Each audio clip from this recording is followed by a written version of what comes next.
The other day, I stumbled across an article in my feed about Easter now being the new spring Christmas, a mass-marketed, overconsumption promoting, keep up with the Joneses or you're failing as a parent holiday. I could understand some of the sentiment behind the article. If companies have the opportunity to push more to drive sales, they will. Social media has created a very delusional world which causes so many to compare and covet and consume and condemn and so much commotion. But here's the thing. Most of the expectations we struggle to live up to are expectations we've put on ourselves.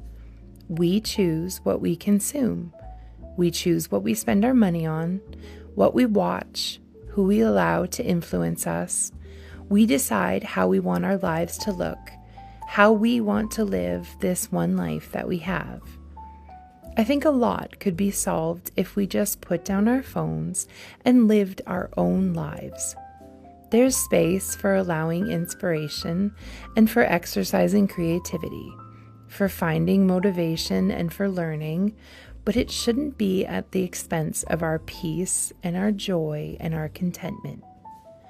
My life should bring glory to my Creator.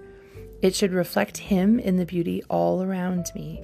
It should reflect the joy and the peace and the contentment that comes only from Him. I don't need to look to others for my self-worth. My self-worth was settled once and for all when the Creator of the universe stepped into humanity and chose to bear my sin and my shame and all of my shortcomings, and instead gave me a life that's abundant and free. I can set a pretty table and I can choose to put together a beautiful Easter basket. I can dress our entire family up for Sunday service, me in a new dress and them in perfectly matched suits. We could hand dye eggs using only natural ingredients, or I could spend more money than I have on giant chocolate bunnies and whatever little trinkets are viral at the moment. But none of that will bring any lasting satisfaction. There will always be a mom out there who seems to be doing it better. A life that looks just a little more shiny and a little more perfect. And I will always be left wanting and feeling like I'm not quite enough if I try to find my satisfaction in this world. Psalms 107 verse 9 says, "For He satisfieth the longing soul, and filleth the hungry soul with goodness." As one of my favorite hymns says, "Turn your eyes upon Jesus. Look full in His wonderful face, and the things of earth will grow strangely dim in light of His glory and grace."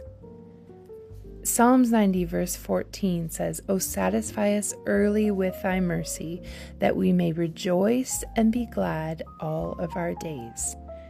If you're feeling unsatisfied or feeling insufficient, look to the one who's extended mercy and let these earthly things and expectations just fade away.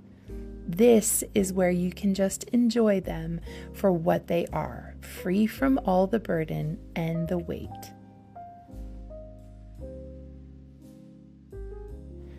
As I filled my Easter eggs and laid things out for my table, as I planned my Easter menu and tidied my house, trying to have everything looking lovely for our family, these are the things I had to keep reminding myself. Just keep looking to Him. Look to the cross and see this beautiful, abundant life that He has blessed us with.